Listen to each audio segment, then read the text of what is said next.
Dear colleagues, the second topic on diverticulitis is how long patients with recurrent diverticulitis could be treated conservatively and which factors should influence the decision. The evidence concerning this point still is sparse. Despite professional recommendation to delay elective resection for patients with uncomplicated diverticulitis, early surgery appears to be common. In a recent population study, authors observed that 56% of the patients were operated on after fewer than 3 episodes of diverticulitis, without well-defined reasons for the decision for surgery.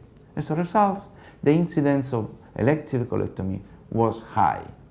In my opinion, it is difficult to decide elective surgery only on the basis of the number of previous episodes of diverticulitis.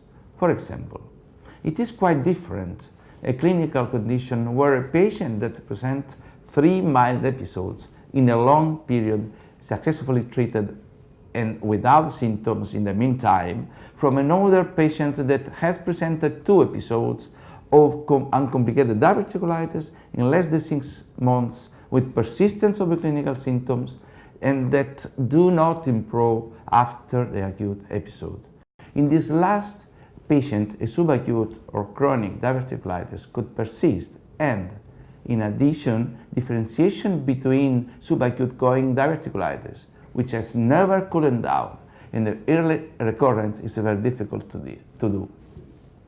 In any case, these patients need a strict follow-up that means more frequent outpatient control, CT scan and colonoscopy in order to rule out a chronic disease. Maybe this kind of patients need to be advised for elective operation earlier than others without waiting further episodes or complications.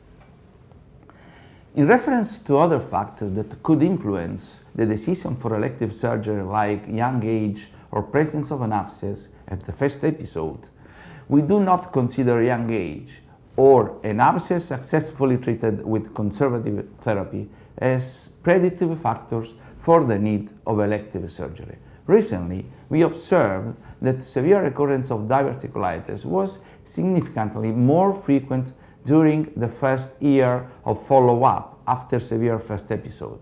However, we also observed that the rate of severe recurrence and the need for emergency surgery was rare.